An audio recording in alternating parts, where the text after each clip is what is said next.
Welcome to Chronic Combat Conversations, a live look at our best bets, picks, and predictions for every UFC event. With your hosts, TB Scouting MMA and the Guru, back again for UFC Mexico City. Arriba! We've got Brandon Assassin Baby Moreno taking on Steven Astro Boy Erceg in your main event at flyweight. Buenas noches, muchachos. Good to see you all here. But before we could get into this fiesta of a card, we've got a wonderful, fantastic, incredible guest coming out of retirement. I mean, I hope this is to last, guys. I mean, you're going to make it happen by showing up to his stream at midnight tonight. Lou Toriel. Give it to me, baby. Lou Betya. How are you, my friend? Good to see you. Forgot how to do all these things. Yeah, man. Been since September, since Monk and I did a show, and then I did some offshoot. Health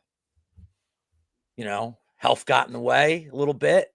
So I'm going to keep going until the body says I can't. But absolutely missed being on air, breaking down fights.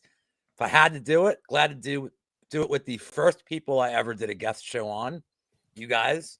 I'm nearing the Steve Martin, Tom Hanks amount of times being on the show, like the SNL Club. But interesting card, some weird fights, and I'm just gonna give a little spoiler.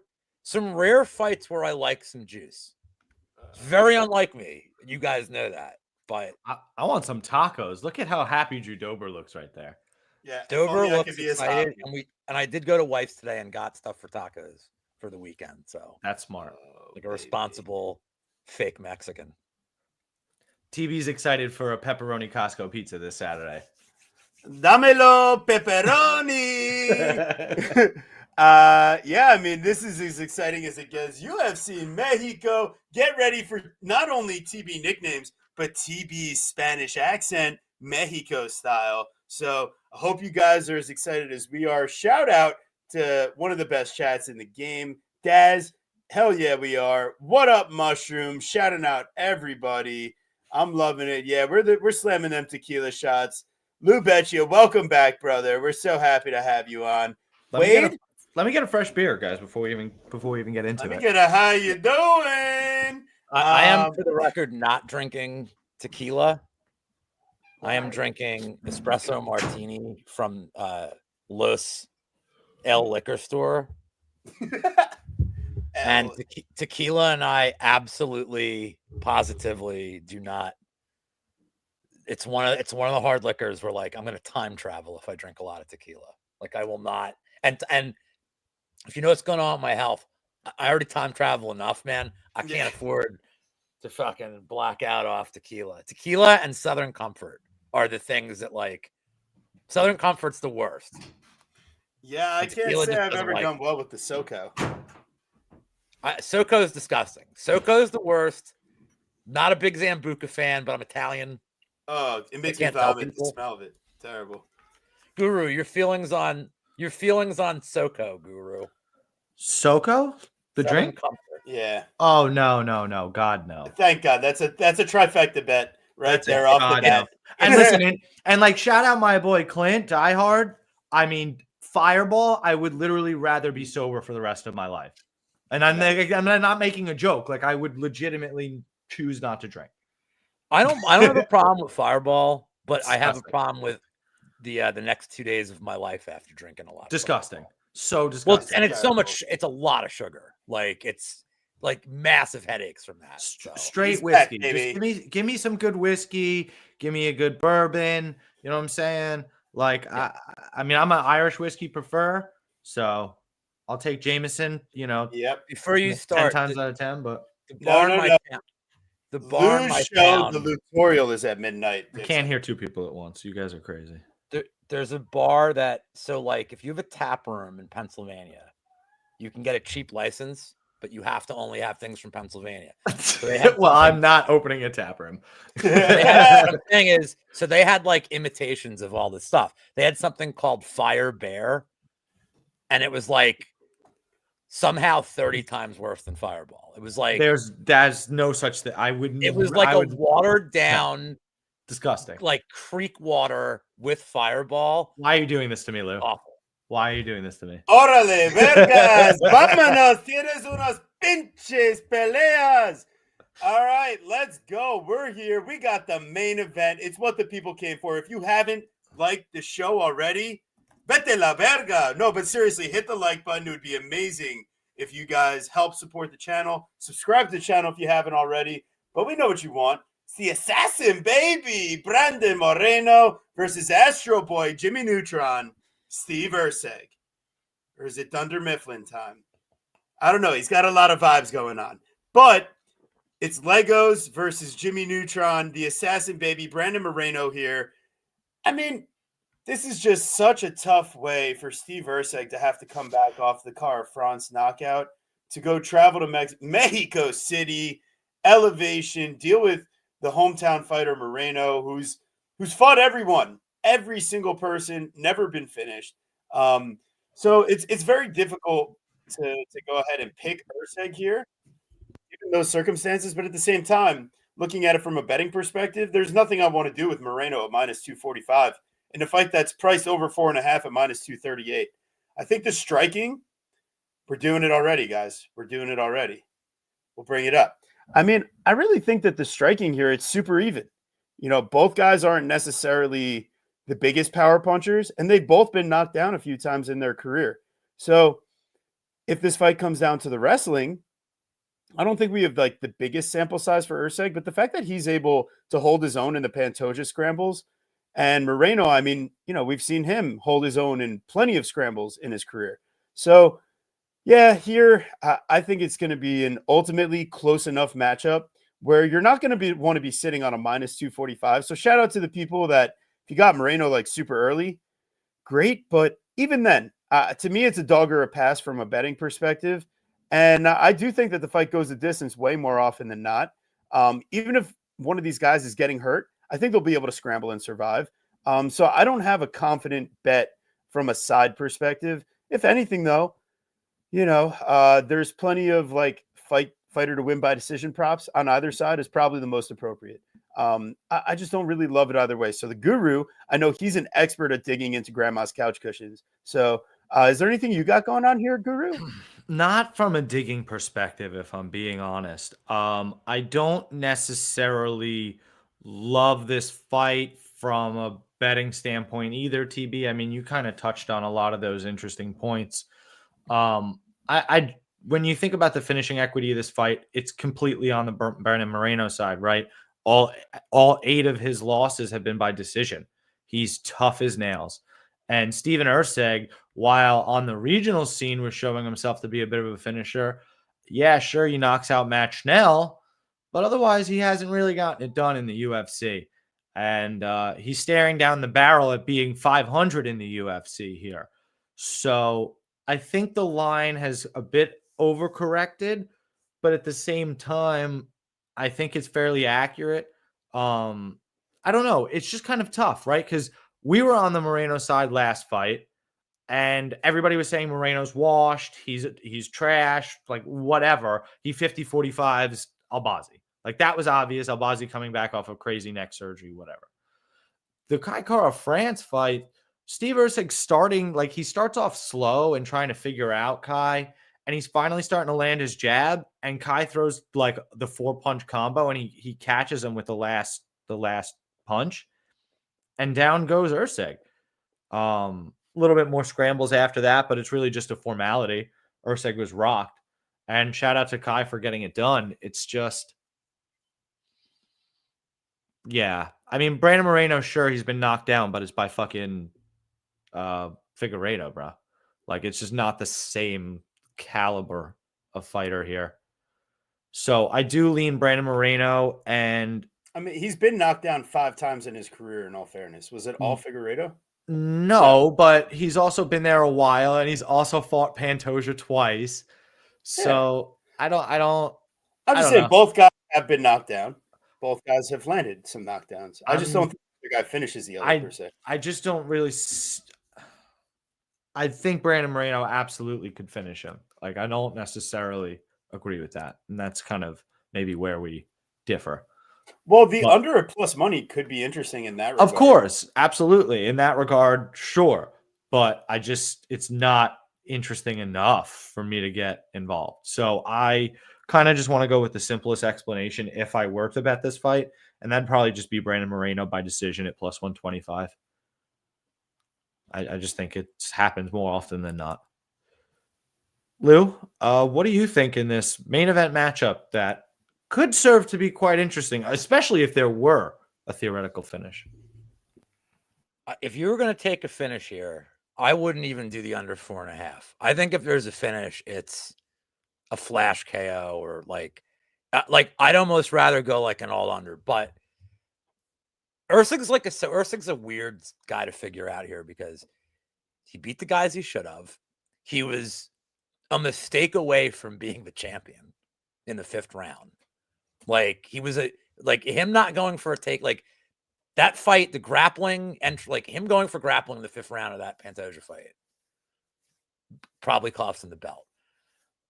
If you run back the Kai Kara France fight like 10 times, I think you could argue that France probably knocks him out 2 out of 10.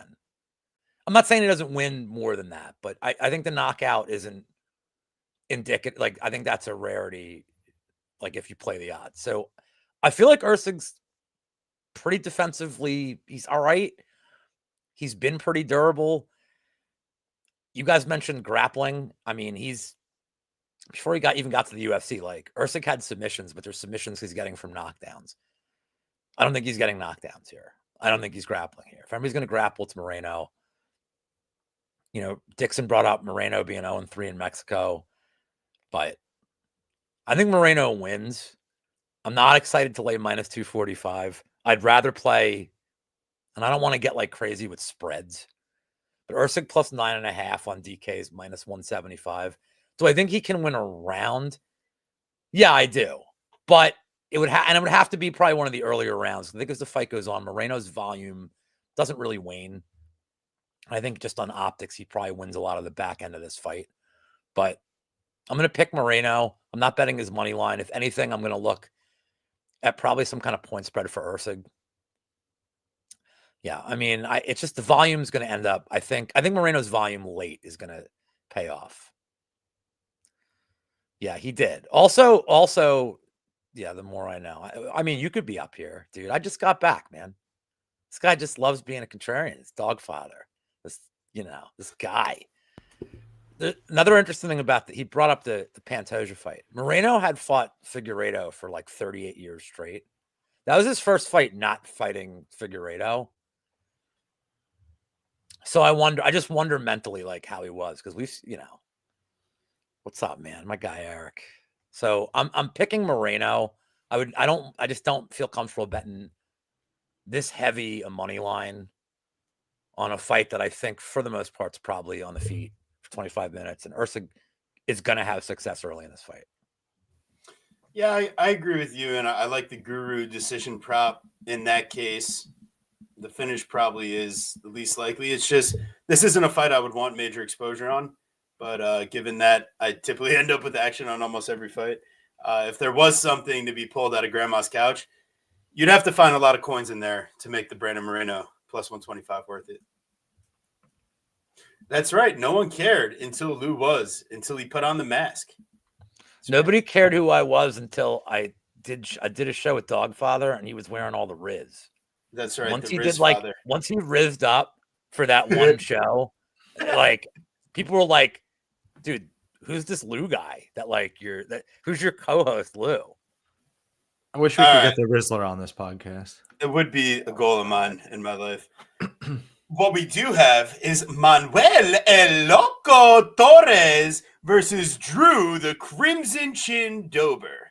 What a matchup here. This one is, you ask yourself, like, why would this be the co-main event? then you don't know ball is what I would tell you. This is gonna be an absolute train wreck. I thought for sure. I was like, maybe it was just a rumor, but I thought that I heard that Gastelum and Pfeiffer was the co-main, and then all of a sudden I looked when I was doing the notes for this week, and it was like this was the co-main, and I was like, huh. Yeah, well, I mean, it makes sense to me because well, it's just probably a guaranteed more action fight, which we'll get to. You don't know ball. I'll tell you, you don't know NBA basketball. All right. Oh no, there he is. What say you, Lou, for this matchup? For Manuel Loco versus Drew Dober. What do you got going on? All right, let's get one assumption out of the way. People are like, oh man, they're gonna stand and bang, they're gonna stand and bang, they're gonna stand and bang, it's gonna be crazy, it's crazy. I mean, Torres won by submission the last time they were in Mexico. Who's to say he doesn't at least shoot a takedown here? I'm not convinced he won't. And he probably should. But I don't know, man. This whole Dober steam, I get it. I get that he's got like the better pedigree, the better strength of schedule. I get that he wasn't KO'd by Silva. It still wasn't a very good look. I mean, he's getting pieced up. I think Torres hits harder than Silva. I parlayed the under with a fight we're going to talk about soon. And I hate myself because I hate these juice boys. I really can't see this thing going over 1.5. I tried to justify it. Overs gang stand up. But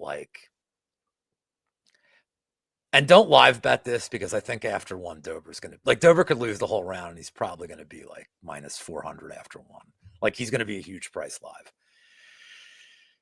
live. I'm gonna pick Torres, and if I'm gonna bet him, it's gonna be round one. I haven't gotten to his side yet, but I think the line has gotten to where I just think Torres with grappling equity and at least a little less shop worn than Dober. I kind of have to give him the edge. I know everybody's on Dober right now, so it's an unpopular take, but I'm gonna pick El Loco to actually chuck him on the ground and get some ground and pound and get him out of there. Yeah, I would say in that vein, Manuel Torres round one would certainly be the path to victory in my mind. Because if he's going for the ground and pound and he doesn't get the finish, I can't imagine round 2 and 3 are going to look good for him. Yeah, and whole world on Dober. We'll add us to it. We definitely got some plus money. Guru, what are you thinking here? Well, I was just kind of thinking that I had felt that Drew Dober would be able to kind of close the distance and that he wouldn't be afraid to get inside, where Manuel, I don't think, would have as much success. And choking out Chris Duncan, while that win looks more and more impressive, I don't know. Again, the loss to Ignacio Bahamondes also becomes more and more understandable after he retires Jalen Turner. I don't know. Could this be the end of Drew Dober's run here and you're using him to build Manuel Torres? It's certainly possible. I just feel like Drew Dober has proven that he's more durable. And I kind of like that aspect for him. And then maybe unlike Lou in this respect, I feel like Drew Dober's grappling is going to be better. But I could certainly be wrong. Manuel Torres is certainly bigger, younger, and probably faster, which could be a real big problem. If he's just faster and more accurate, again, the round one Manuel Torres would look really, really good. So speed could be an issue here. Yeah, my concern is that even with the speed advantage, Manuel Torres doesn't really have any defensive sensibilities. Right. And it's about if he can get on the front foot and lay out some punishment without absorbing any on his end. Because we've seen he's a really bad nail. 2 first-round losses in his career as well. So if things aren't going his way, and Drew Dober is pretty solid at counterpunching, fighting off the back foot. and his timing is pretty solid on that stuff. Now, where you get worried is if we are getting explosive wrestling early, that's where Torres' best chance of staying safe comes in. It's just he can't maintain that pace for 15 minutes. There's no evidence that he'll be able to.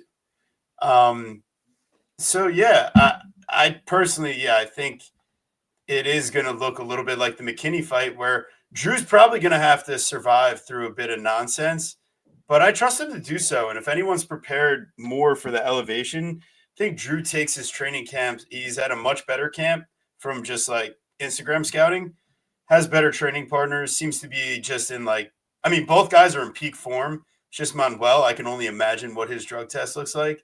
And yeah, I think the under is probably a safe bet here. But if this fight were to go over, it's the clearest Drew Dober I've ever seen. So I'm very happy that the guru told me. Well, he didn't really tell me. He placed the bet, and I found out secondhand, and I made sure I got in too.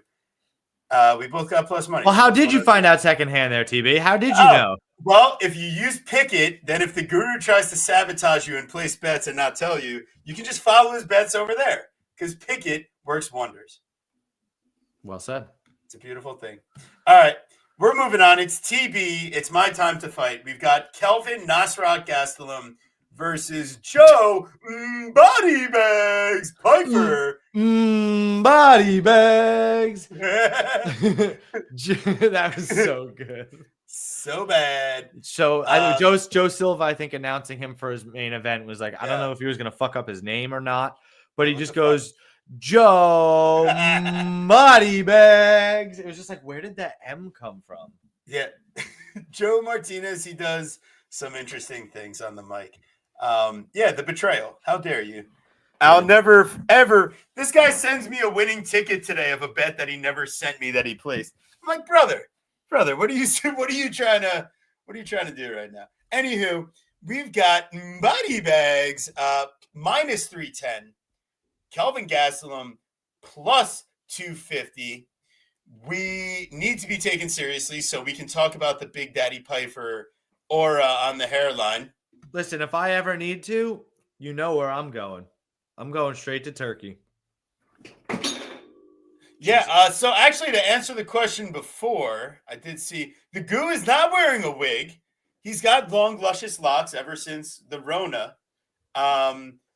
He's had hair forever, man. That's it's so funny. Just been up in like a little, how you doing? I usually have it back in the bun or yeah, that's my hair. I mean, I often I feel like I have it down for like 50-50. But I appreciate that, man. Yeah, that is his real hair. It's luscious. He's worth a lot of cigarettes in jail. Well said. You could probably say the same for Kelvin Gastelum. That guy is just an absolute. I mean, just look at the build on this guy. I mean, my God, he's a refrigerator. This is the guy that used to play in the NFL, Mike Perry, right? No, Gaylord Perry. I don't know. I'm lost. But anyways, what I do know is that Kelvin. I mean, the same shape that his body is, his chin is just as wide and just as thick. And I think he can absorb all the Francis Ngannou power that Joe Pyfer has coming back. Did you guys know that Joe Pyfer actually hits harder than Francis Ngannou? No, he does not. But Body Bags, I don't think he's catching a body bag here. In fact, me and the Guru collaborated. And if you were following us on Pickett, you'd be having fight goes the distance right now for this fight. And I think, quite frankly, like Pyfer, I don't really expect him to necessarily get finished unless it's a freak accident. And then also Kelvin, I mean, this guy's proven to, even if it's danger, he's going through the struggle, like he's going to find a way to make it to a decision one way or another. The chat, yeah, that's pretty good. Shout out to the Uncle June and references. Oh, yeah, the Shady, the man. And then we've got the Gordito Gastelum. I like that. That's pretty good. Should have used that. Very nicely done, Dogfather. And then, yeah, definitely looks like some Mike Wazowski vibes. So now we've broken down all the important things like the meatball shape of Kelvin Gastelum. And I've told you guys we're betting the fight goes the distance. Guru, who do you pick to win the fight? I don't know, but I like the fight to be finished inside the distance. Nobody laughed. Yeah, it was a joke. That was very funny. Yep. No, I don't know. I feel like the whole Joe Body Bags Pfeiffer doesn't have cardio thing is a little overplayed. Like, okay, so he gassed out in his first ever main event versus Jack Hermanson. Like,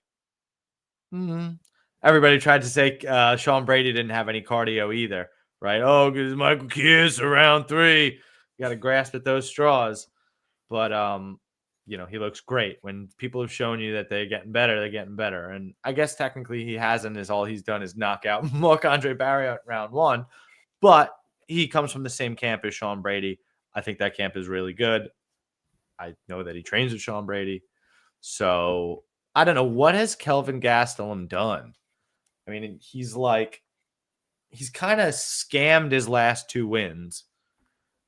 And otherwise, he doesn't really I don't know. He has lost to the best, other than the Jack Hermanson loss, which was the heel hook. I don't know. It's definitely interesting. Can't play Joe Body Bags money line. If you're playing Joe, you have to play Joe by sub. Because I just think that's where the value is. Joe definitely can win a decision, which is fair because we do think the fight goes the distance. And Kelvin can technically win a decision. But I don't know. We just haven't seen much from him. He really has to prove it, but the line has pretty much baked that in. So I'm very comfortable playing fight goes and really not touching his side. Yeah. Lou? First of all, if you want to say that he robbed D-Rod, fine. Who was his win before that? Because I had that fight scored 30-24 for Gastelum. Chris Curtis? Yep. Yep. Yes. No scamming there. He kicked his ass. Yeah. I don't know if you know this, Guru. I am not a fan of Chris Curtis. Who is? Do you not I feel like Guru is missing the whole. Yeah, I think he doesn't know. For years I've been hating on Chris Curtis. It's like what part of this and Yam Bags are their hands. That's your thing. That's your thing. I hate That's Chris his Curtis. thing. So I had it 30-24 easily in that. Yeah, that makes sense. I think that's a fair scorecard. Okay, so this is my first bet that I have on this card right now. And this plays with your over. I took the Gastelum plus 3.5 at plus 125. Maybe I just underrate Piper. I hate playing spreads. It doesn't mean it doesn't work. I just I have no idea. First off, I hate doing math, and then that's terrible. That's terribly unfun. I love that TB unmuted himself to hear the laugh. So and then number 2 is I just never trust what the judges are doing. So you go, Lou. Tell me why you like it. I don't think that so maybe I just underrate Pfeiffer, but I'm just never been super impressed with this guy. I was talking to Dogfather earlier in the day. This is the same line he was against Barriol. And he's saying, well, he just came off the Hermanson loss, so that's probably why it was like that. I mean, dude, I think Gastelum would just destroy Barriol. But that's another guy I don't really rate highly. People assume Pfeiffer is going to grapple a lot here because he's friends with Sean Brady. They do a pod together. I don't think he's going to throw out a ton of takedown attempts. I think a lot of it's going to be on the feet. Don't look. I acknowledge that he has more knockout power than Gastelum. I certainly. Both of you do not look at anything else. I will know if you're cheating. Do not look. Who was the last person Kelvin Gastelum finished? Was it not Vitor?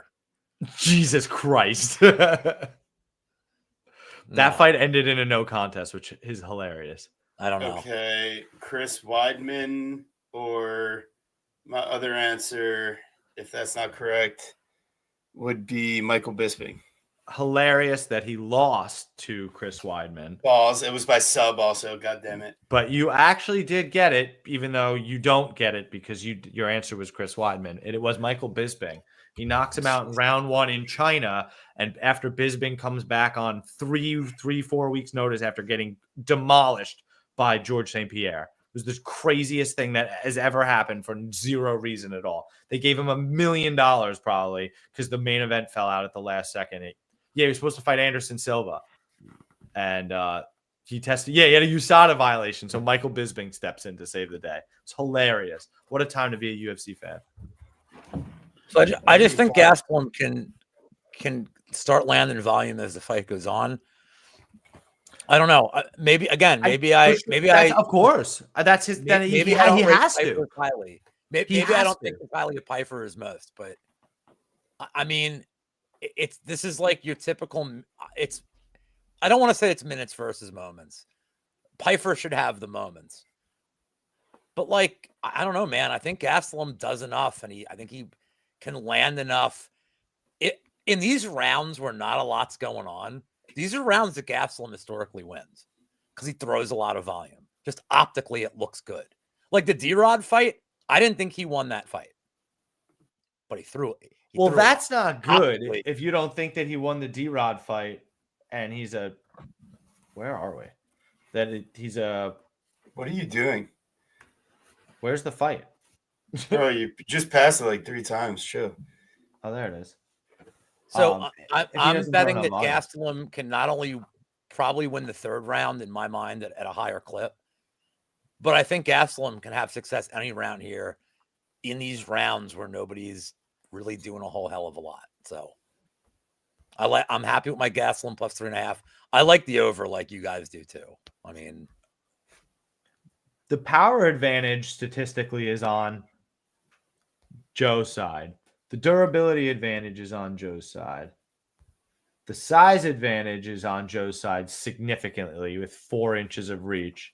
Who's the carpentry skills advantage? That's a good point. Well, that's how I cap.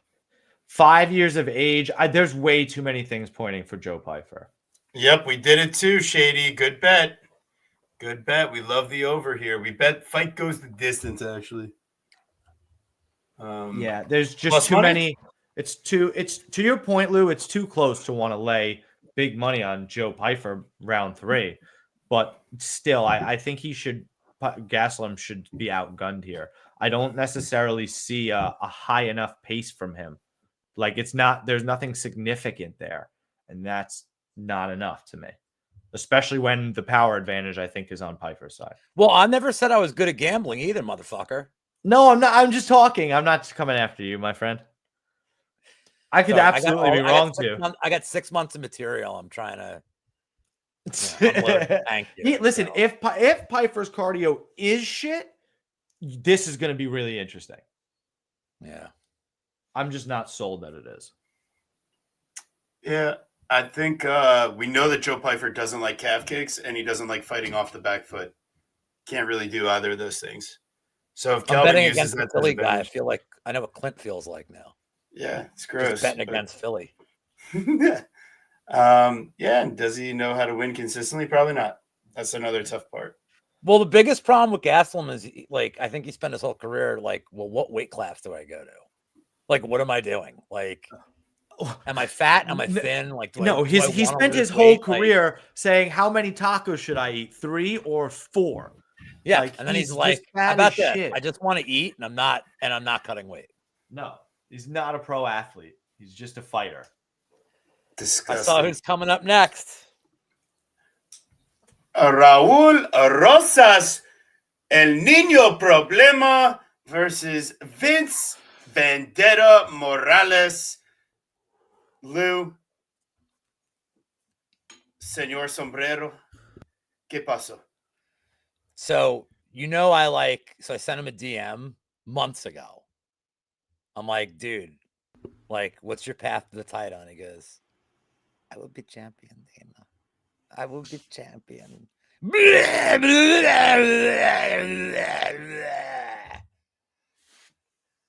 Strangely enough, the last time I broke down fights on air was Rosas' last fight. So this is my new schedule, guys. Only Raul Rosas fight weeks is when I'm going to be on air. Yeah. My good friend John Stargarian said it best this week. Never Morales. Never again. Never with this guy. Dude, he's coming off a goddamn war. A war a couple of weeks ago. Like, and now he's going to altitude. I don't think he's done a full camp. I think this is just an ultimate setup fight for Rosas. Who was in a war? You know, if he fights, and if Rosas fights more patient like he did against the Richie Lang, I'm not really worried about the cardio here.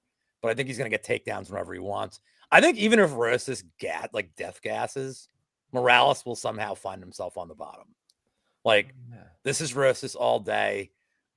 I think he's a fine parlay piece here. I'm not playing the submission. I'm not screwing around with his props. I mean, the over would tell you he wins by decision. I don't even want to screw around with that, dude. I think he's a parlay piece. Like, the only way he loses is he death gasses in the second, and then you have to trust Morales to actually do enough to win the fight. And I don't. I don't. I honestly think Morales could shoot on a very tired Rosas and literally get reversed, and then just the whole round is Rosas on top, doing nothing. So, yeah, you're 100% right, Lou. That's exactly how I see this. Don't overthink this one. It's a setup fight.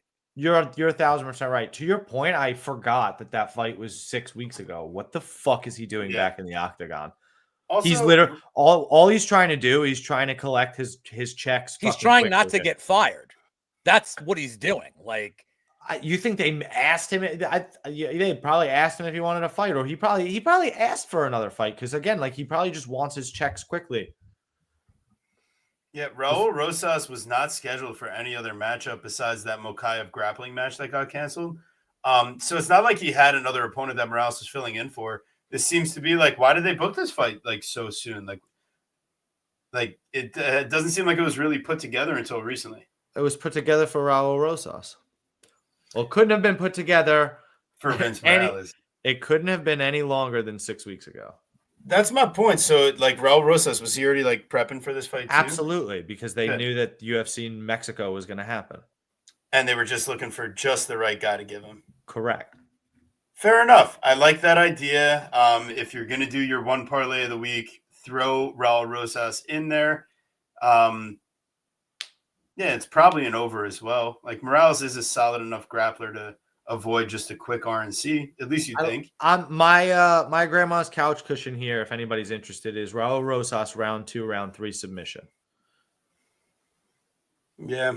Morales has been submitted twice, both in round 1. He's been knocked out once, also in round. I'm sorry. He's been submitted twice, both in round 2, and he's been knocked out once, also in round 2. And guess what? Guess when Raul Rosas submitted Ricky Tercios? You guessed it, round 2. Oh, baby. So, yeah, sure, he finishes Terrence Mitchell and Jay Perrin in round 1, but yeah, you're supposed to. Great question.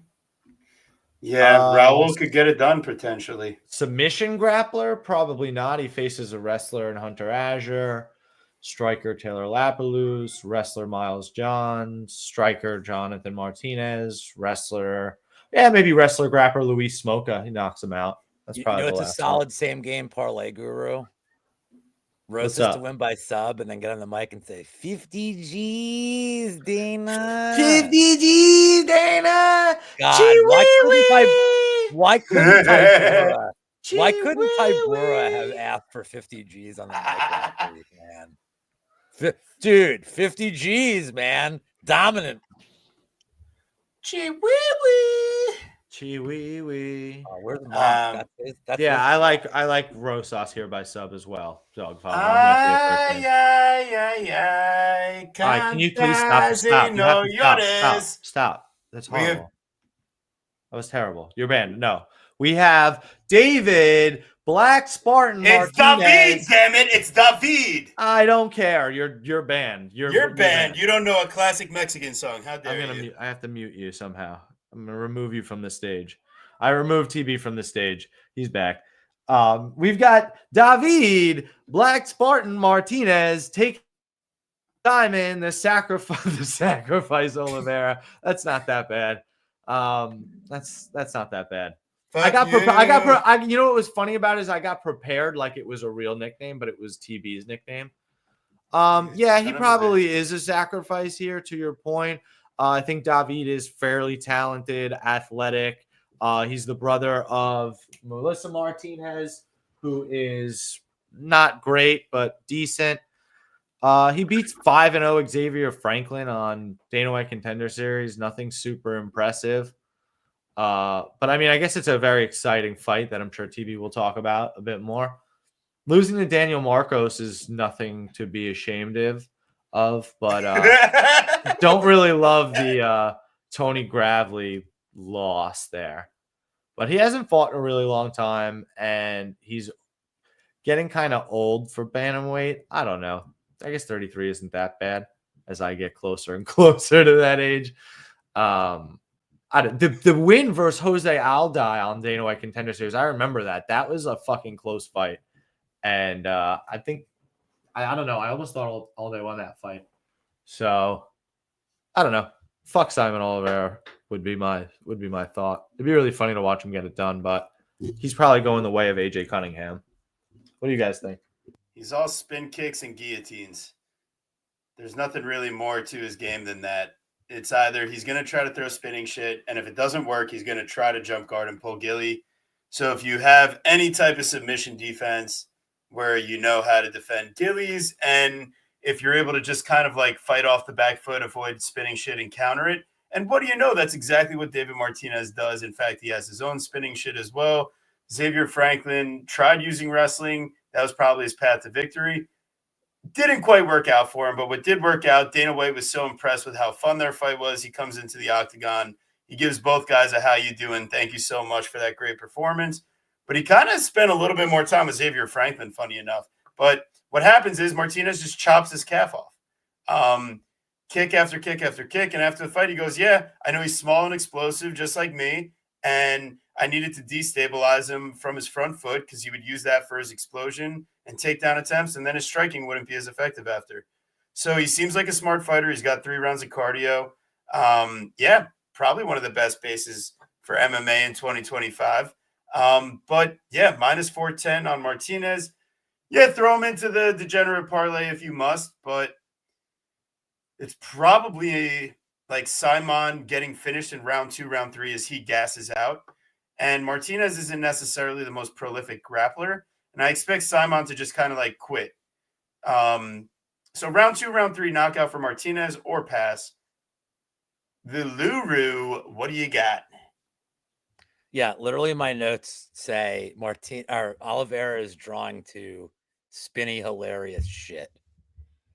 Like, this is going to be a murder, and the KOs plus money for David Martinez. Dude, Franklin would kill Oliveira. Like, would crush him. Oh, I mean, I don't know if I can say any of this stuff on this show.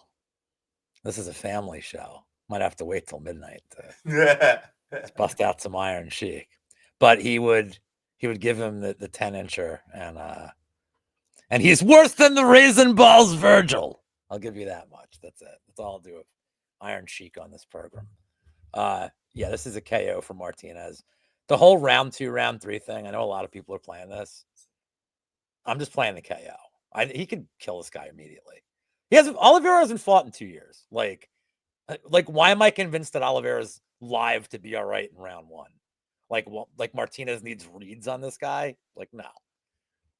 He's gonna murder him. So there's your great breakdown. I still got it. I still got it, baby. My only counterpoint to that.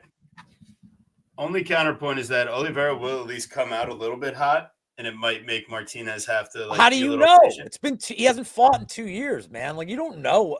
Like, we don't know. You don't know. You can't handle the truth, damn it. You don't murder know. This whole, like, mushroom murders live rate. Well, I mean, I guess, Lou, there is some sample size in that there was he spent a full year in between Tony Gravely and Daniel Marcos. Bitch, I've been gone 6 months. I'm like 10 years older. Don't fucking tell me what I know. 2 years ago. That's fair. Oh, Pepe. You can't handle the truth. Pepe Dude, I was 6'2" 6 months ago, man. Now I'm a midget. Pepe, aren't you doing a show right now? How are you here? No, in 12 minutes. 12 minutes. Oh, he does a show at 9, that bastard. That's right. All right, we're moving on. Make sure you people have done the right thing. If you haven't thrown a like on the video, if you're as salty and you don't want to support the boys, that's not cool. We recommend you do the right thing. We won't judge you if you like the video now, if you subscribe to the channel. And yeah, it would be super cool of you guys. So moving right along, now that you've done the right thing and thrown a like, we've got Ronaldo Lazy Boy Rodriguez versus Kevin El Gallo Negro Borjas. Oh baby, this is a good one. I think we're gonna have an absolute banger of a matchup here. Neither guy really has any defense to speak of, and I think that that's gonna play out for a fun fight. Both these guys are like negative striking efficiency compared to their opponents.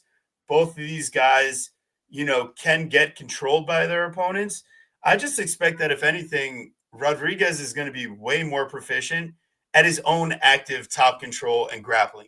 And Borjas, while we've seen him have a sliver of success at points, I don't know, man. I just don't trust that he's really dangerous enough to put it on Ronaldo here. And if he is, I think that's where we see the takedown attempts, because that's where Rodriguez kind of relies on last time against Ode as he gets in trouble. Well, it's to the grappling game, and that's what saves him the fight. It's close on the feet, but he puts his stamp on it in the grappling exchanges.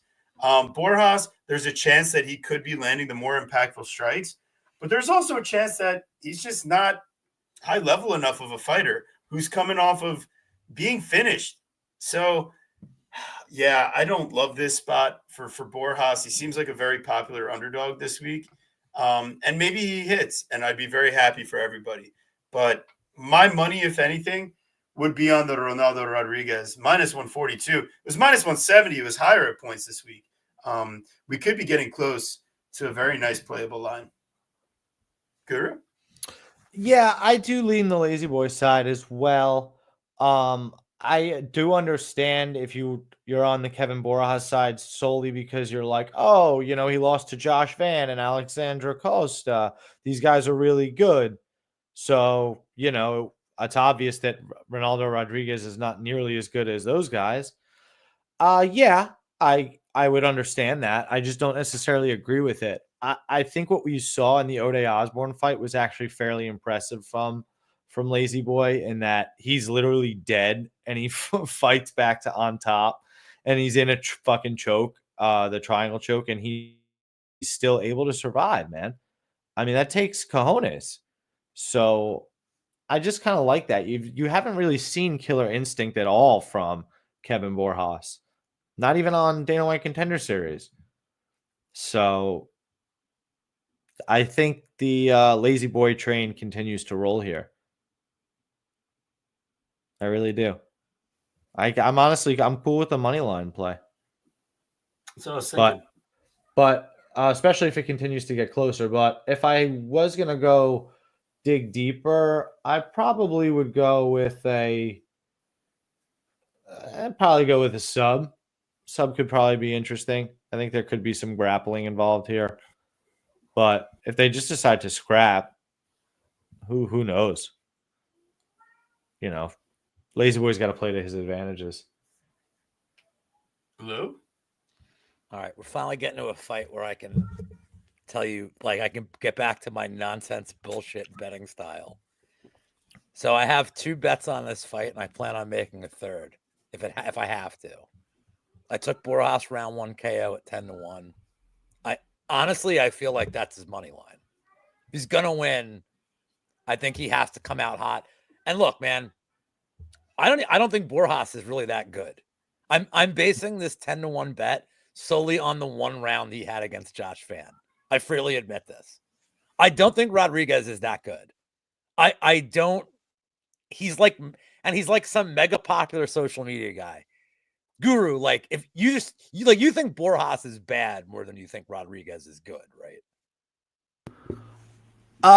Yeah. I mean, I think Rodriguez has a fairly serviceable skill set. Good. But that's not good.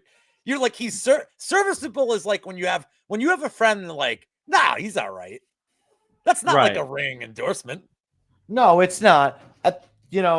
Yeah, he's probably, but at the same time, he's probably a top 30 flyweight in the world, right? I mean, he's not bad. So here's your, of course, Big Steve comes in right when I'm about to give this bet. So, Guru, can I interest you in the draw? No, Okay. Because this is also my yam bag special. I was This waiting is for Los it. Yam Bags. I If won't you bet think it, but if, somebody will. I think Yambagoo. I think Borjas can win the first round at a decent clip here. So all I need is Lazy Boy, who from all research I did is lazy. I need him to cheat in this fight and get a point deducted. And if he does, my draw is so live, man. So this is my meme bet on the card. My Yam Bags fight. I have Borjas round 1. I will look to live bet Lazy Boy after 1 if they give me a good price. But I don't know, man. I am not a fan of Ronaldo Rodriguez. Like, I don't think he's that good. And I think a lot of his equity is that Borjas can't go hard for 15 minutes. So I'd rather go Borjas early at a bigger price, small. Like Shady as fight doesn't go the distance. Don't hate. I mean, I know I just bet the draw as a meme bet, but I do feel like it's Borjas early or Lazy Boy could get him late. So I don't mind that at all. I just feel like what, but like why? Like Ronaldo Rodriguez has never been finished. He has 2 losses or decision.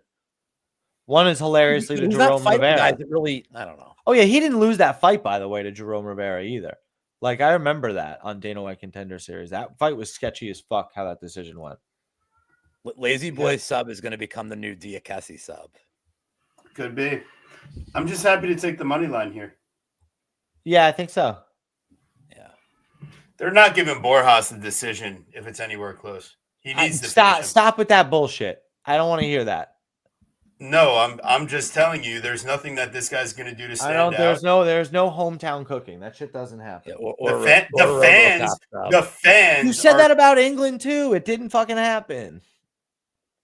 I didn't say that about England. You have. No, because England and Canada, they kind of just do whatever. It's just you can't trust that the scorecards are going to be consistent. That's the problem with some of these ones. Here, every single thing that Rodriguez does, there's a reason he has so many followers. It's because he's a huge like icon in fighting in Mexico. Like, these guys love him because he has a great come up story. He helped his mom. He would like sell stuff coming up. He's got a very bubbly and cool personality, and like he's got a huge cult following. Is he your buddy? Oh, he has a bubbly personality. Have you guys gotten like Starbucks or something? Do you have a crush on Lazy Boy? I'm just saying, everything he does, if he doesn't get finished, the crowd's going to be going wild, and I think he's going to do way more. I think if this fight goes to decision, I like most of what you're saying until you start handicapping on the crowd going wild. That's like the most casual thing you can say. No. I handicap on Instagram following. I'm just saying it's certainly there's a reason why this fight is booked here, right? We definitely pound tortas together. I love a good smile. They all caught me. They know what's going on. But yeah, last time cashed on Lazy Boy money line, and we'll cash on it again this time. I'll tell you that. I tell you what. Well, when he starts fighting like legitimately tough competition, I'll have to reconsider. But Ode Osborne and Kevin Borjas is a step down from Ode Osborne. Right. Let him fight Josh Van. and then we'll talk. Come on. I got Jordan Levitt easy. Yeah, easily. Come on. All right. We've got our next fight. Edgar Puro Chicali Shairez versus. What's that mean? That he's pure Chicali. Like it's like what how would you say it? It's like a group of people from Mexico. So it's he's pure Chicali.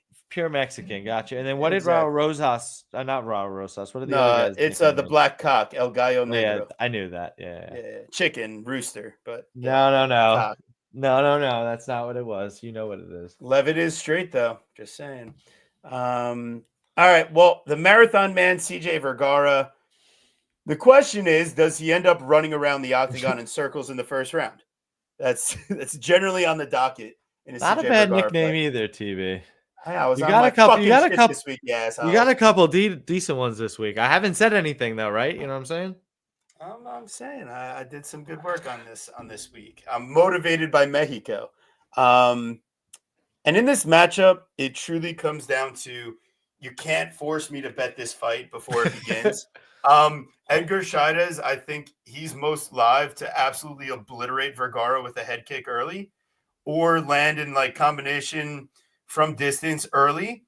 This guy's a known gasser. He misses weight a bajillion times in his career, and every time he misses weight, he loses. Chairez, he doesn't really have an offensive wrestling or grappling game to speak of, and I wouldn't want him to use it here in this matchup because he probably is at a cardio disadvantage. But then you look on the other side and you're like, God damn it, I have to bet on CJ Vergara? And it's like, it's just not appealing. But what I will say is when you're in round one and you've seen CJ Vergara do 5 laps around the octagon and he doesn't get finished and he's plus 500 to plus 1,000, well, at that point, I have $10 to $20 ready to play where we're going to get in on the Vergara side live. But otherwise, you can't force me to touch it ahead of time. I really don't like this one. I don't really think either guy is that great. I do think Chairez is better on paper, but the gas tank thing he's one of the guys that I'm actually worried about it this week. I'm really terrified. Guru? Contrary to what my picket might say at this particular second, I am on Edgar Chairez. I think that he does inevitably get a finish here. I do think he gets a finish. I do think that that's his win equity. I think if you're on the CJ Vergara side, you just got to play him round 3 decision. So, yeah, I mean, Chairez has his wins, right? Literally 100% of them have come by finish. And I have now seen CJ Vergara finish twice in the UFC.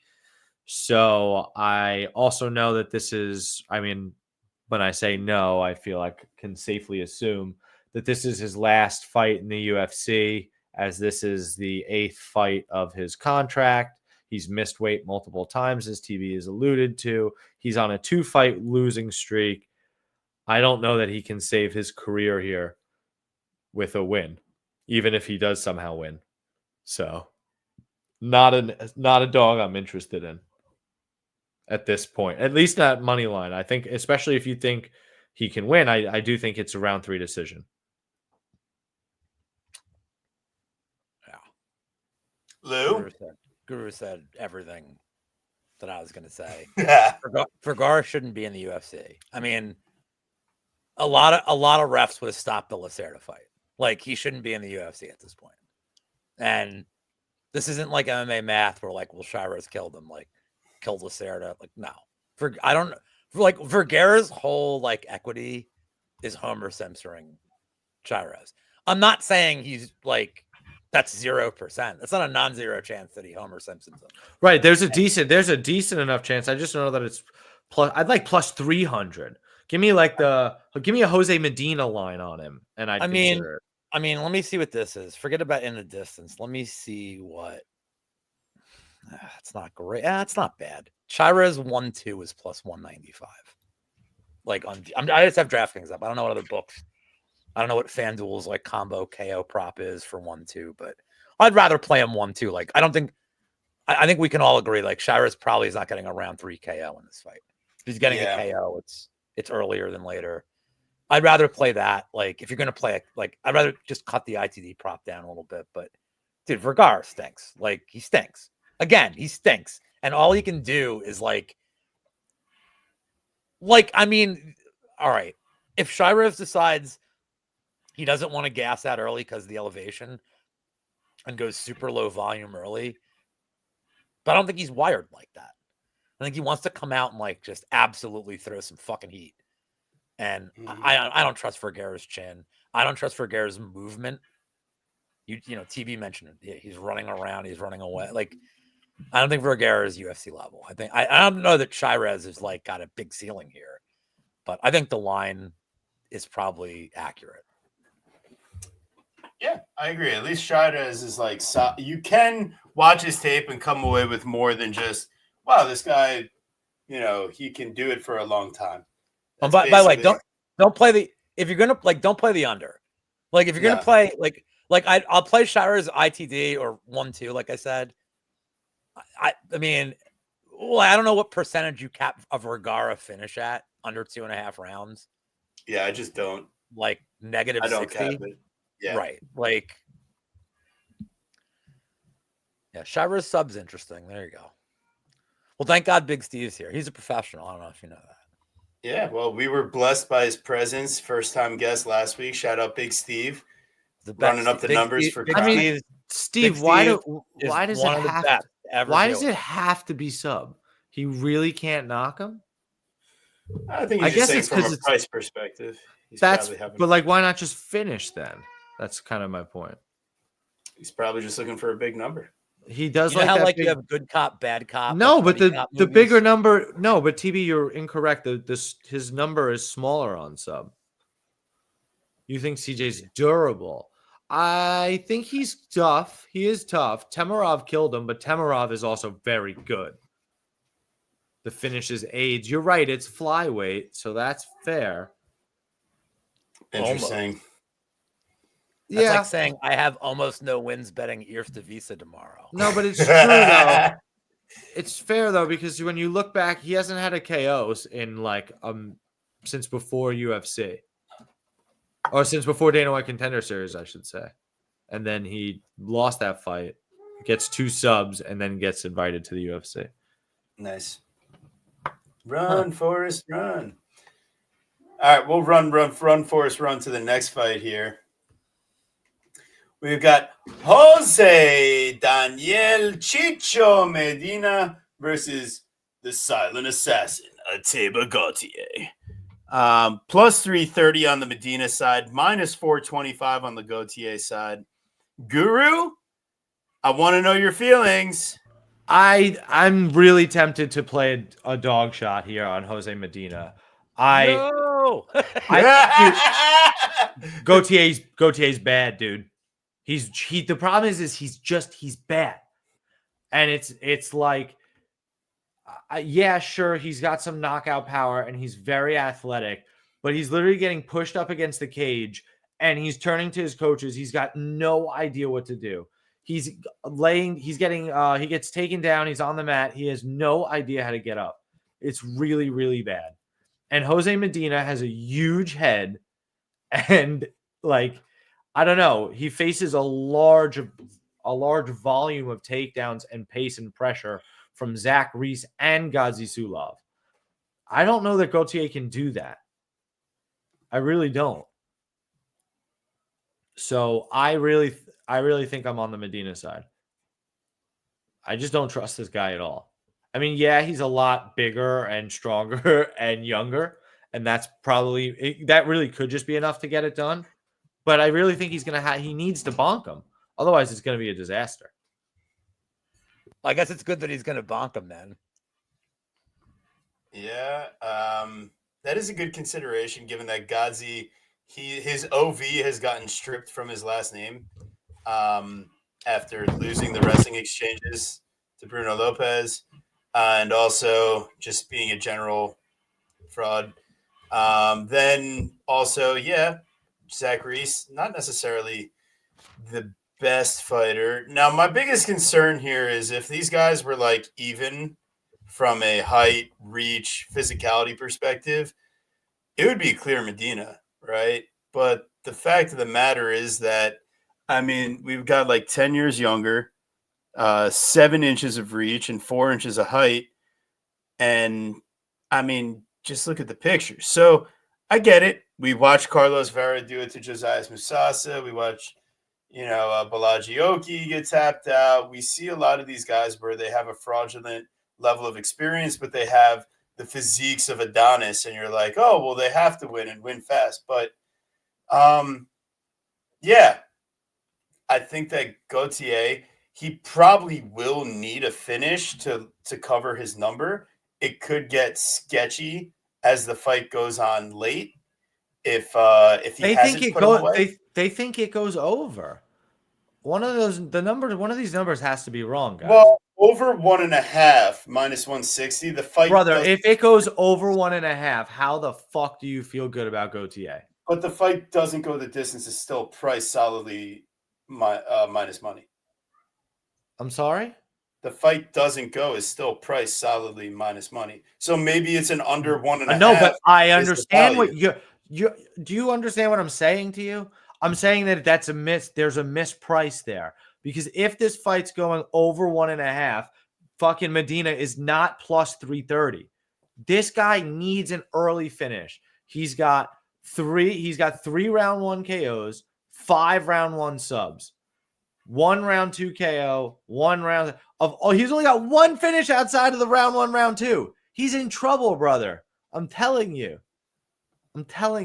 Unless they just sit there and he stare at each other and he just lets Ateb throw a couple more strikes than he does.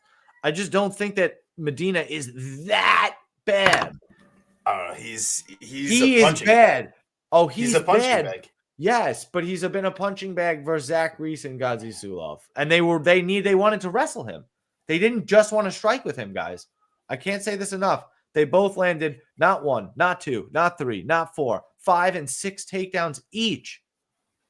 They don't want to stand and bang with this guy for long periods of time. Yeah, I will say, if anything, and you really feel that way, just wait till round 1 is halfway over and you'll get at least double the price on Medina. Maybe. No, I mean, like, definitely. I don't see this guy having success in the first 2.5 minutes at all. He's a way worse fighter. We're relying on gas out and the fact that he's relied on early finishes. You didn't really say anything that said why Medina's a better fighter, though. No, he's probably not. Yeah, exactly. So that's where it's like, why would you take plus 330 when you get plus 1,000 3 minutes into the fight? Maybe. Definitely Worth considering. Oh, I don't get to go. I'm sorry. We bounced around a tiny bit in some banter, so I lost track. The Luru, what are you thinking? So before I say anything, this Bama BYU over was like an insanely high number, and everybody's like, "What the fuck's going on?" There's 7 minutes left in the game, and they're 1 point away from hitting this over. Yeah. So this fact that Whitey's shooting free throws is still a viable. Well, they're down by 21, so it's not a viable way to win, but to hit the over. All right, so look, Guru and I have agreed way too much for either one of our likings on this show. And I respect what he's saying. Like, let's not rate Gauthier highly. Like, I'm here for this. The problem is with Medina, aside that Brady is just so in my goddamn head about like how bad this guy is. Let's say that Gauthier, so this is a question, Guru, just hear me out. Let's say Gauthier can't get him out of there in round 1. And the second round is like, he's probably still landing the more powerful blows, but it's whatever. Here's my question. Because we saw in the Zach Reese fight, do you trust Medina to throw enough volume? I think he's worried about getting taken down. But like, let's say he knows it's on the feet, like in the third round. But like, Medina's not throwing, dude. In his 2 fights, I wrote it down. I wrote this down. He threw, I don't know where the fuck this went, but I think he threw something like 22 punches in 22 strikes in 1/3 against Reese. There was 29 in the Contender Series. Like, he wasn't throwing heavy volume in fights that he knew he was down. So that's what I'm saying is, like, do you trust him to do enough? Because he probably needs a finish in round 3. It's not enough to win the round. If you bet this fight, you need to call 1-800-GAMBLER. Like, that's just the truth of it. You're either betting Gauthier round 1 or you're passing, and you're not getting a price enough to bet it. No, I'm with you. I agree with you. I can't bet Medina, dude. If I knew he was going to throw like 70 strikes in the back end of this fight, what if he wins and you're like, you could have been there. You could have been the guy to win the one time this guy fucking wins a fight. You know why that's okay? Because I know that Brady is going to blow my phone up all night being like, how the fuck did this fucking guy win the fight? Like I will get the comedy from Brady where I'm okay not having the financial gains. See, Like, but I'll gain mentally. Dogfather bet it, and that exactly proves my point. Thank you, Well, he Dogfather. is 1-800-GAMBLER needs to be he's called. he's a sick bastard. He's what they call a sick puppy. He is sick father of dogs. A good doggy. All right. But at least I respect that, Guru. At least I respect that you're like, I get it. Like the line's wide. It's just too wide. But it's also he stinks. He's probably gonna die. He needs to die very quickly and be put on a poster.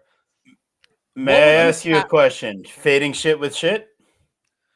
Right. Again, I haven't bet anything. I'm not rushing to bet anything, and I could very well not bet anything.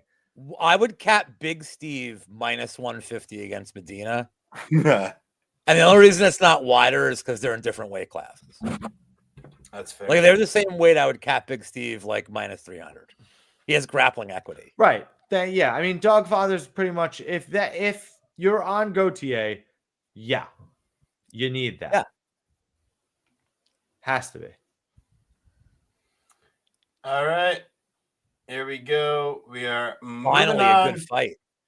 We've got Christian C-Rod Rodriguez versus Melquizael Melcothi Costa. I'm tantalized here. C-Rod, in my mind, he's been a guy that capitalizes on one-dimensional fighters who tend to not have a gas tank. So I asked myself in this fight, is that what we're dealing with? And frankly, let's go. I think this is going to be a good moment. I think we have a good sample size on each. You know, we can bring it up full screen here. So they're like the same age, same reach. Costa is going to be 3 inches taller, and he is the southpaw striker as well. Additionally, we've seen him land way more as far as like a striking differential per minute at distance than his opponents, whereas C-Rod, maybe the wrestling from his opponents have kind of muted his overall output. But at the same time, when he spends time at distance, he's not necessarily landing more than Melquizael. And when you look at how many takedowns that they're shooting, well, Costa actually doubles up the wrestling attempts that but he C-Rod doesn't double up, but the efficiency is actually worse. Right. Ultimately, and my point here, and his takedown defense is also worse. Ultimately, I expect with the large octagon and with Costa having a way more efficient striking game at 3 levels, where C-Rod is purely a head-hunting boxer, that throws some knees here and there. But realistically, I mean, to land 81% of your strikes to the head is egregiously a headhunter. And Costa, he lands, you know, a substantial amount of strikes to the body and to the legs. And yeah, I mean, only 31% to the head, but I'm good with it. This means that this guy is a kickboxer. He's throwing at all 3 levels. And I expect him to land, you know, 2 to 3 strikes for every one that C-Rod does. Now, here's where the worries come in. Because in this case, I would kind of love the Costa idea plus money. But yeah, I mean, the real thing is like, how prepared is Costa for this experience? He got out to Mexico 2 weeks ago. So he is acclimating. It's just C-Rod was already there getting ready in Mexico City when Costa was fighting. So yeah, this could be a cardio issue is my biggest concern on the Costa side. Given a short turnaround, he doesn't really eat any damage from Fili. In fact, he outlands Fili about 4-1 from distance before Fili lands a takedown and gives up. It's a pretty egregious submission, but upon rewatch, I mean, he's getting cranked on. It's just, for it to happen from half guard, very embarrassing, but the torque on the choke was definitely there. I wouldn't want to see Costa playing from guard, but quite frankly, I don't see Christian Rodriguez shooting a heavy volume of takedown attempts. And yeah, higher efficiency goes to C-Rod if this thing was to be in the grappling. He's also spent way more time being controlled by his opponents than Costa. And I think he's faced the lower, less experienced level of competition. Like, what happens if Shah Yalan fights C-Rod? He's going to get controlled for an extended period of time and wait for him to gas out and hopefully turn the tables. I just wouldn't have expected him to finish Shayilan like Costa did. And I think Costa's the way more dangerous finisher. So it leads me to plus money. I'm not sure where the line's going to settle. So I had to cash out the bet I placed. But it feels like 2 to 3 units on Costa. What?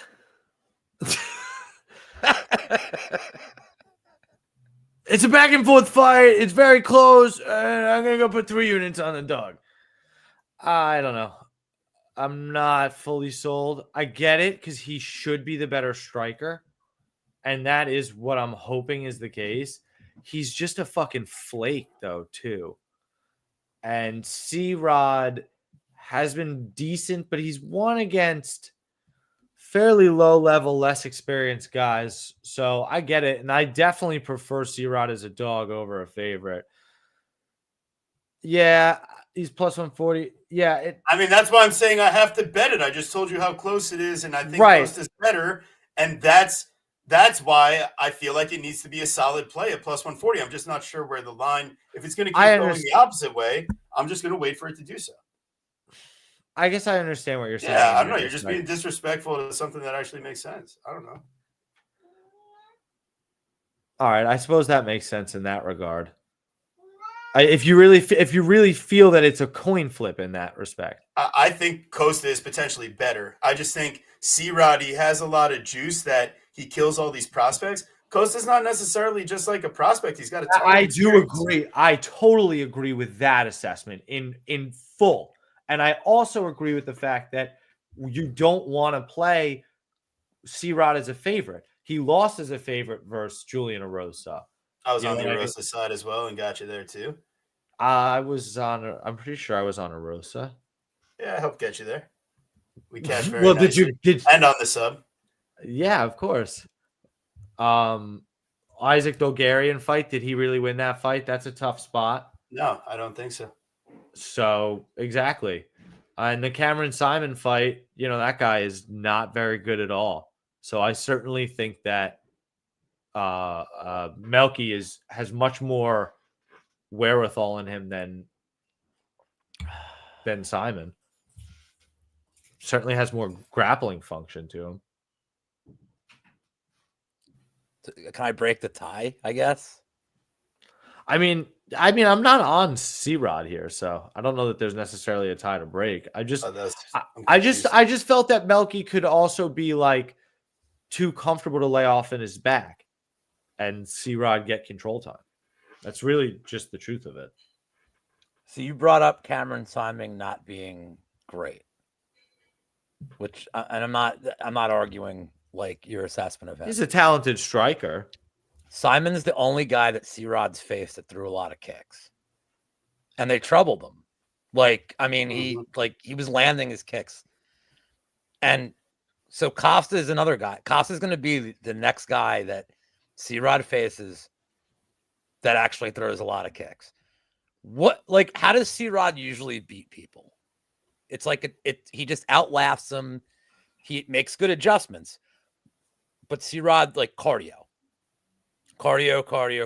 pressure. But I don't know, even from the Simon fight that he won, Costa's not raw like Simon. If Costa's throwing a lot of kicks, I think he can give C-Rod a lot of problem. As far as this short turnaround from the Feely fight, I mean, he took 0 damage in that fight. I'm not worried. And these super short camps now, dude, we're living in a way different world where you can turn around quicker now. A lot of these guys are just staying active, especially staying in Vegas. I'm not really worried about the quick turnaround. I don't know, man. I mean, as a system play, the fact that everybody's like, this is super close, you have to take the dog. The short notice doesn't bother me. I like Costa. I like him here. And I'm pretty confident in the bet. Look, the Shailin fight, I get it. He was getting beat. I don't think C-Rod's spamming takedowns here. I don't think C-Rod really likes to fight that way. I think he likes just boxing, to be honest. So, well, if he stays at boxing with him, then it's a fucking problem. And not for nothing. I mean, I am still, unlike TB, I did not cash out my bet. And I'm not sure that I'm going to, because The line has not dipped any further past like plus 140, plus 145. I don't think it's gonna. I don't think we're gonna get. And I it's not have gonna be 3 resistant either plus way, I don't think. 145. Can Scott Jorgensen. Can I ask you? And here's a like when you try to cap people and you think you have enough of a sample, isn't Costa like really hard to cap? Because like his 2 losses, it's like lost to Moyes is up a weight class on short notice. Like, okay. So you got like you throw that one out. He ran into the inevitable force that is Steve Garcia. You can kind of throw that one out too. Well, that's also up a weight class at lightweight. He moved, but after losing to Garcia, he decided to drop down to featherweight. The Austin Lingo fight is terrible. Well, Austin Lingo is terrible, so that's to be expected. But Lingo also but Lingo doesn't engage. So the whole fight was like Mel Costa coming forward, landing. Like, I mean, he was in control of. It was very clearly in control of the fight. Like, see, that's the thing. But if you don't have a great read, or you think it's close. I mean, like the system would say, like you just play the dog here. But I actually think Costa is going to have a lot of successful leg kicks here. I really do. And I don't think, and I don't see C-Rod spamming, 5-6 takedowns in this fight. If he does, okay, but I don't know. That's fair. That was really my concern, I suppose. So I like Costa at the price, and look, I have to cap one fight really a night. Whatever the next fight is, I'm sure I won't cap it like with any effort. Very nice. All right. Well, I mean, so yeah, the last point I'll give on tracking the line movement is you see Bet Online go out to plus 147. So given 147. Yeah, so then it goes back down to plus 140, all that. So yeah, I got out just to make sure that I wasn't going to get reverse CLV'd, but shout out to the guru. He stuck on his line. Yeah, so but I'm not able. What's the worry about reverse CLV if you're on the right side? Well, because then I could just play the same amount but win more if I can get an even cash out and play more on a better line. I guess. Well, I did it with Charles Johnson versus Joshua Van. He was like plus 180 and he moved above plus 200. I cashed out and I laid the plus 220 instead. Right, of course. Yeah, so if the Costa line was going to trend the other direction, as I see more people placing their C-Rod bets out on the socials, but then, the line keeps on getting pushed back and forth. There's money coming in both sides. So maybe I'll be able to get a better line, but it seems like you might have thwarted me on this one once again. By the way, update. This game's going to probably hit 200 points. Shout out to BYU. Fuck you to New Jersey for not letting you bet on college sports that either have New Jersey college teams or take place in New Jersey. Ridiculous. Not only state. Dude, and these gambling laws, man, so you can't bet player props, right? We can't bet the fight. I mean, we can't bet the match at all. But you can't bet can you even bet player props for collegiate sports? No. We can't here. No. But Pennsylvania also got screwed because what was the PFL card that was pre-taped? It was a challenger event. That was so funny. Yeah.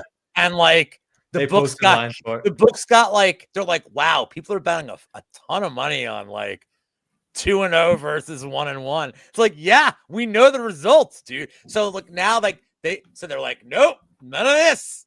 No more. You get nothing. No mas. Here's your wide receiver props for NFL. Enjoy it. Here's T. Higgins props. That's all you got. I was right. This is a fight I'm not going to cap well. Yeah, we've got Lupi Godinez versus Julia Psycho Pilastri. Yeah, this one, it's a tough one for me because I think realistically, if you're getting Lupi at the best of her abilities with a high volume takedown approach, in her career, she's attempted 3.5 takedowns per 5 minutes of distance. It just depends on the fight you're looking at. It could be 11 takedowns per 5 minutes of distance or a frustrating 0 when you need her to shoot takedowns against the likes of Angela Hill. So, yeah, it's tough to tell which Lupi you're going to get. And then in the matchups where you want her to avoid the wrestling, she ends up in grappling exchanges with Virna Jandiroba or ends up getting outpowered on the feet by Mackenzie Dern. It's just, you look at the people that she has lost to, and I mean, there's some really good names. So Pilastri, it's just a matter of where you handicap her skills at, or are you just taking like a blind dog shot? So Guru, where does that leave you on this fight? I love Pilastri in this spot. Not like, but love, based on the line. And hear me out. Lupi's not finishing her fucking lunch. So I guarantee you the fight's going the distance. And not for nothing, look at Julie Pilastri. You want to talk shit about her takedown defense? Why? It's coming versus 4 takedown loss gives up to Jasmine Jasdavicius in Dana White Contender Series. So what? Girl's top 10. She wins her next Dana White Contender Series fight. She loses to Josephine Knudsen. Good fighter. No longer in the promotion, not because she's not good, but because she signed for more money elsewhere. And beats Corey McKenna. I don't care that it says split. It's a clear, she wins round 1, round 2. And she gives up a little bit of grappling in round 3 there. Finally gives up one of the takedowns. But generally, she was stuffing them. So, and she'd gotten control time of her own. I think Lupi smells. I think this girl throws a ton of volume. I mean, 5 strikes landed per minute at a 54% accuracy. It's high. At plus 225 in women's MMA, going the distance, no fucking way. Lupi fights way too close with the likes of Tabitha Ricci. It's just, and Cynthia Calvillo. It's bad, bro. She gives up 100 strikes to Cynthia. Bro, 2-1 on Julia Pilastri. It might be one of my favorite plays the entire week. Lou? Oh, man. Guru, me and you, we are back. We are so back. You just talked me into it. You just talked me in, and now I'm betting Pilastri. I will tell you, you're not flipping my bet. I was never, but like everything I have in my notes is like why Lupi is like, she is. We haven't gotten to Emmers yet, but like Emmers is the guy people are like, you can't trust him at this price. Well, actually, I'll actually get to why you can trust him at this price. I'll blow your mind. You can never trust Lupi at this price because Lupi, Emmers is dumb. I don't know what Lupi is because Lupi has gone not just the path of least resistance, the path of no effort. Like, oh, let's grapple with Verna. No problem. Let's not do anything to Angela Hill. Like, she just, even her, like, look, the only fight in her history that I like throw out is the Luana Carolina fight because that was a week's note. She'd fought the week before. It was up a weight class. Like, I don't care about that fight. Like, she couldn't get takedowns. I bet she couldn't. Like, I'm not worried about that fight. I think Pilastri's good. Like, and you know, like, let me ask you two this, especially Guru, since he's betting her. Don't you feel like there's fighters from the Contender Series that people just, that even no matter what they do, no matter how many times they win, it's just looking for reasons to fade them, looking for ways to be like, well, that performance wasn't good because of this, because of that. Oh, well, this is still a problem. It's all negative. It's not she went out there and won. It's but this is still an issue. I kind of feel like that's how people feel about Pilastri. Well, I'm still not convinced. I think Guru's frozen.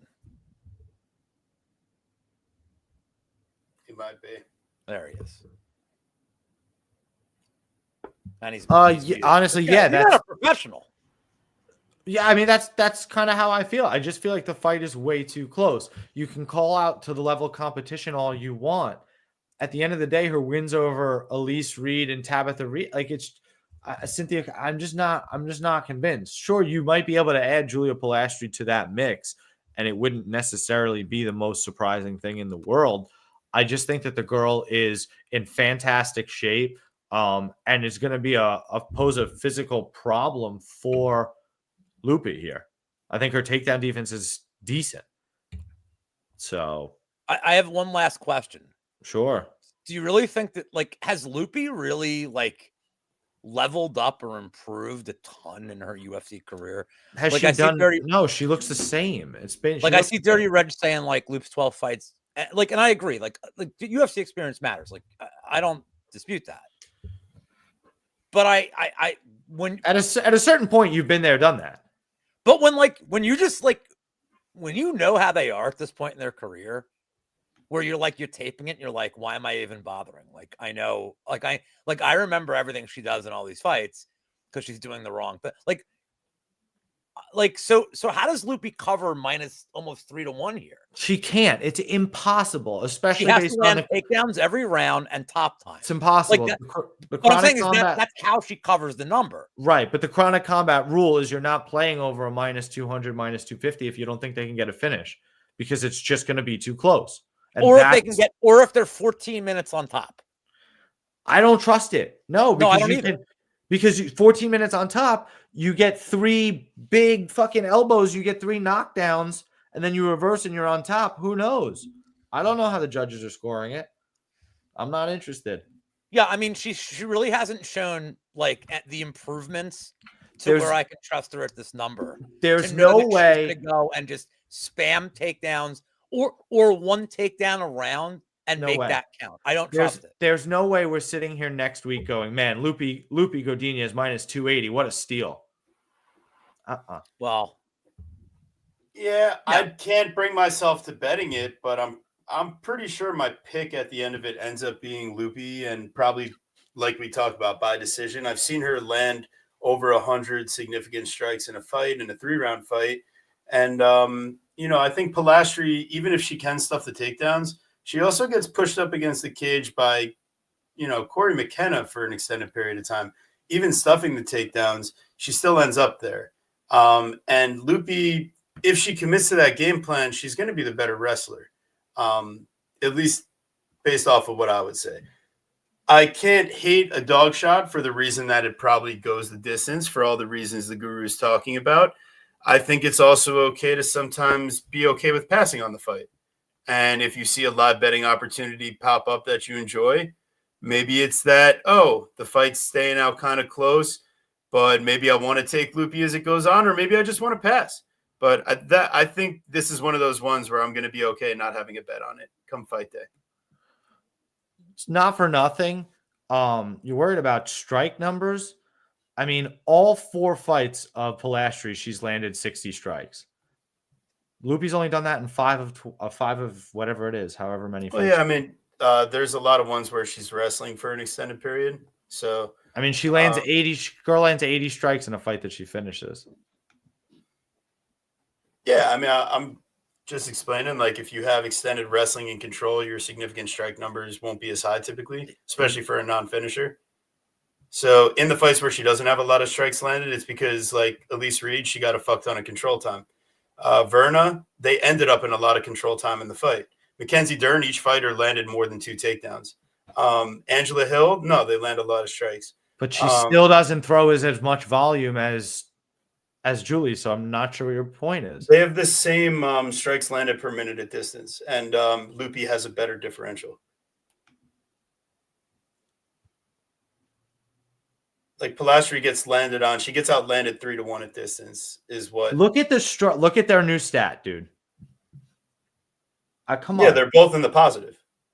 And one of them is twice as. And one has a big wrestling advantage if she uses it. So I get it. I get your point. I'm not betting Loopy. I'm picking her though. I'm sorry. TB, can I ask you? You do whatever you want. Yeah. What's up? Who would you rather bone, Meg Ryan or Jack Nicholson? He's obviously picking Jack Nicholson. I'm gonna go ahead and pass. Dude, do you not know what it's from? No, I don't. I'm sorry. Oh, it's from Billy Madison. Because you're supposed to say Jack Nicholson now or 1974. And I say 74. You're like, Meg Ryan. Fair enough. I'm very sorry. Damn you kids. I don't remember that from Billy Madison. I'm just not. I haven't watched that movie more than once. Norm. It's Norm Macdonald, man. I'm gonna make our girlfriend watch that. We're gonna watch it. All right, moving along. We've got Rafa Gifted Garcia versus Vince from Hell Pichel. Minus 485 on the Garcia side, plus 370 on the Vince side. One thing, I mean, the handlebar mustache is just absolutely beautiful. Fantastic work from Vince. He's probably number one mustache on the card, if I had to say, from a volume perspective, but he might not be from a stylistic perspective. We'll get there. In this fight, it's going to come down to the Garcia land the takedowns that he's going to want and the top control that he wants. I don't expect him to find a finish, and neither do the books. It's minus 330. Well, God dang it. Well, then you shouldn't be taking the favorite in that case, unless you expect him to get a ground and pound finish or some type of submission. Vince doesn't quit. I'll give it to him. It's just the guys that he's surviving and going the distance against recently, not the best fighters per se. Like Ismail Bonfim, we know that guy's a quitter and that he's not a real fighter. Mark Madsen, and he loses that fight. Mark Madsen's a quitter too. And Vince going 1-1 into round 3. Well, Vince is the one that gives up the takedown. So it's just the guy that we saw beat Hubbard and Miller and Roberts and have that absolutely phenomenal 7 out of 8 fight, streak. We're just not getting that guy at this stage. And I'm very excited to see him come out and, look like a tough guy out there. But I would say the only thing that would interest me is the potential to play the fight doesn't go at plus 200 in case, Garcia fucks up and ends up in a sub attempt somehow. Or what if Garcia can ground and pound him and get Pichel to quit at altitude? What if one of these guys death gasses and gets sub? There's a couple ways this fight could end inside the distance. It's just I can't recommend making it any type of significant play. I'm just digging into grandma's couch because I don't want to play the money lines here. I don't think this fight has almost any chance of finishing. I really don't. I mean, it'd be Rafa Garcia by sub. That would be it. That's it at all. Otherwise, I promise you this fight's going the distance. Rafa will win a decision. There's no value and here. It's probably minus money. That's terrible. It's minus 150. So that's terrible. So there's we nothing can to pass. do. You can totally pass. There's nothing to do here. Vince Pichel's done. Lou? Yeah, I have no. I'm rooting. I'm no bet. I'm gonna root for Pichel because that's hilarious. Because that's hilarious.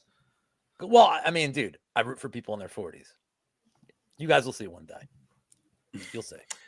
I got to root for my fellow old. Also, I have to say, Pichel, since I have no analysis on this fight, Pichel is a hilariously weird and funny Twitter follow because he's insane. On one side, he's so MAGA, and on the other side, he's like a gamer, and he's and I've interacted with him a lot of times about technical specs, because I'm an IT guy, about technical specs for rigs, and he's that's awesome, yeah, man, and his responses are always if he likes a tweet, it's within 0.9 seconds of me writing it. So I always love that. I'm oh, he's waiting for people to tell him he wants to build his rig now. So I love that he's in his 40s and he's because you know why? I'm in my 40s and I've tried to play games. I have a really expensive computer. I don't know if you guys play video games. You know what I've learned? They're fucking hard now, man. Video games are really hard. Really hard. What do you mean back R2? I can't do that, man. I need the Genesis controller. 3 buttons is good. I'm with you, Lou. I'm with you. I prefer Crash Bandicoot X Square. Yeah. And Triangle. Mega Man. Love it. Moving right along. We've got who's this? Oh my god. Wow. Oh my gosh. Bringing back the hat. There it is. Very nice. I got it's just in time for Pretty Boy. If you're not playing Gabriel Miranda by round 1 submission, why are you betting this fight? I mean, otherwise, you can also bet Jamal Emmers KO round 2. Otherwise, there's really nothing to do here. Or you can also, forgetting that we played the under 1.5 at plus money. Oh, yeah, we did do that. Because it's either Miranda round 1 sub or Jamal Emmers round 1, round 2 knockout. I can't believe we got that. Is that still plus money? I don't know the answer, but I can find out. Lou, do you have anything divergent on this fight? No, the first bet I made all week is I didn't even care that it was juiced. I hammered the under here. Yep. So I'll give you this as a fun thing. So like you look at Emmer's money line and you're like, this is disgusting. Like, and I haven't said it on the show yet, but Emmer's minus 380 in this economy. In this economy, Jamal Emmers at How this many money pesos line, is that? all the pesos, I think. I mean, you have to play Miranda round one sub because, and I'm gonna even one up you here, Guru. I don't know how you guys can do with same game parlays in Jersey, but the idea of if you can same game parlay Emmers getting a knockdown in round one and getting submitted, like how do you not? That's got to be like it's going to be like 40-1. Like how do you not throw $5 on literally what I think is a very viable result? Emmer's getting enough. I mean, it happened against Sabatini. Now Sabatini is like way better, way more elite, and not just grappling, but setting it up than Miranda is. But you know, you're basing on Emmer's fight IQ. So fun fact, Emmers has been a big favorite 4 times. Okay. He beat Vince Cachero. Like, who cares? He lost to Arosa as a big favorite. Let's be honest. Let's just say that fight was probably not lined correctly. He crushed Dennis Bazooka. And the other fight he was a big favorite was Jack Jenkins in a fight that I thought he won. I mean, I pretty clearly I thought he won. I thought he won too. So that would make him 3-1 as a big favorite, with the one loss being a fight that we can all agree should have never been lined as a big favorite against Julian Erosa. So it seems like at least the market prices him big when they know he's like, it seems like the market gets him as a favorite. So as much as the line is disgusting, the under to me is like, I mean, I hit it at 170. I don't care. It was juiced. I don't like, dude, I just legitimately don't care. It's Miranda round one, or it's Emmers late round one or round two. Yep. But I don't see how this fight goes into the third round, like, at all. I agree with that. Yeah, totally agree. Totally agree. And it's just not, if there was a big dog to bet, it would be more the Miranda side. But you can't do it on the money line, as you guys mentioned. Jamal Emmers round one, round two is plus 130. That's pretty interesting. It's better than the under 1.5. Right. I also think it would be, it's tough to say, but I think round two would be better. It's tough to say, though. I mean, it does pay more. Right. I know. It's just tough to say because if that's how you feel, then why would you play the under 1.5? Oh, because, I mean, it can happen at any second. When you watch the way he was just absolutely mutilating Nate Landwehr, you're right. Round one or two. Fine. I'm sorry. I also like the under 1.5 in general because it covers Miranda. Let's go. Yeah, but you don't need to cover Miranda that way. You cover Miranda with a plus 900 round one shot. Anyway, we got some considering. So we've got Markel with a capital Q. Maybe he's QAnon. Markel Medeiros. Markel Mamba Medeiros versus Austin Thud Hubbard. Minus 175 for Medeiros, plus 145 for Hubbard. I feel like with Hubbard at VFS, it changes things on the feet a little bit.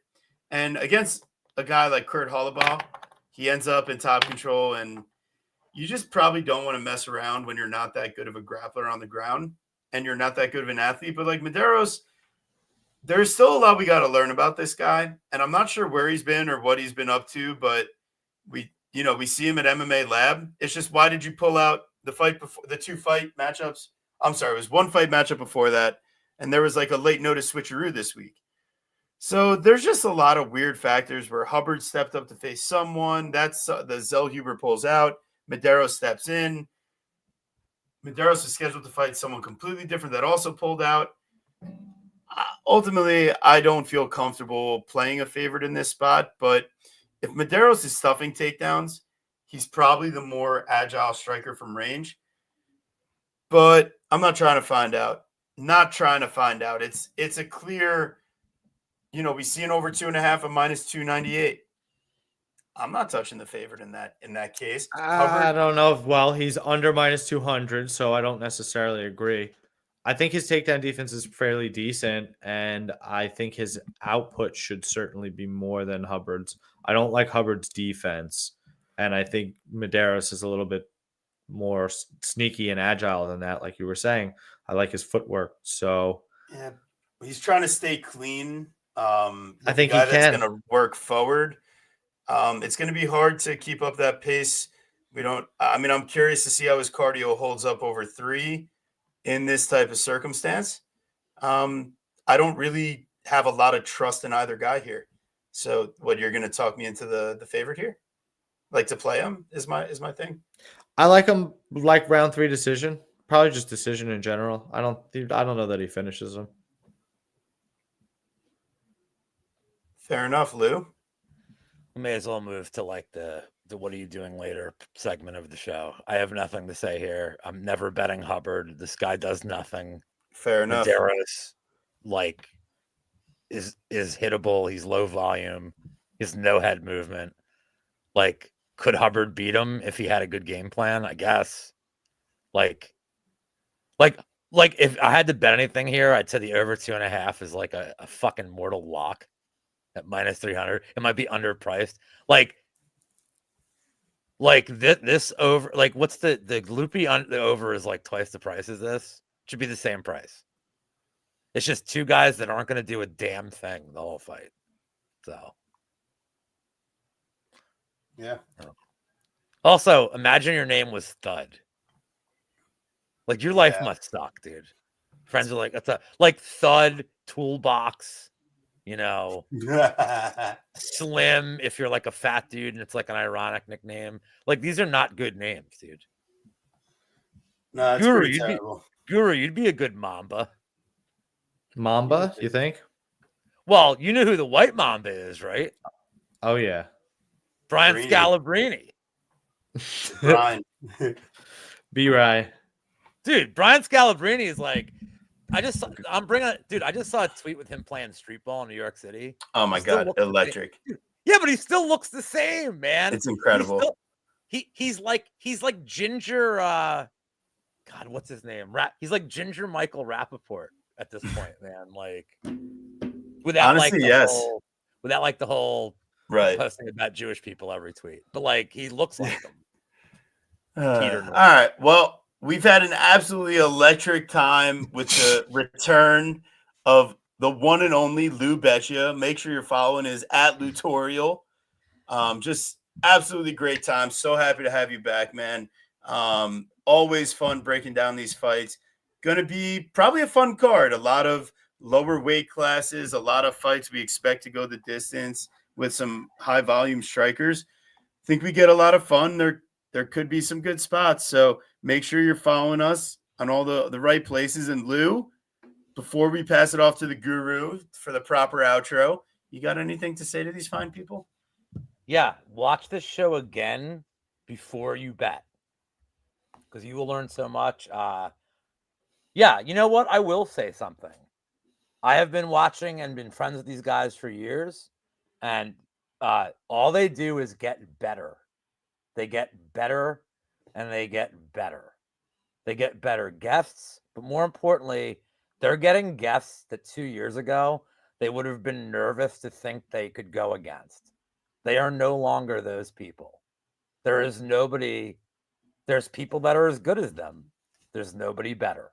I appreciate it. They hold their own. They're funny as shit, and I'm proud to call them my friends. Follow these guys. Watch every week. And watch their new stuff. And watch the new stuff these guys have. Yes. Thank you, Lou. Guru losing his mind because of the one fight he bet, and he's wrong. He's usually right, but there's the one fight every week. No! He's like, no! That was clearly no! And I'm like, and then I have to write TB. Rein in your boy. What's wrong? What's wrong with him? Rein in your fucking boy. Thanks so much, Lou, for being here. We appreciate the kind words. We appreciate your time. We appreciate you breaking down the fights. We appreciate you making a return back with us.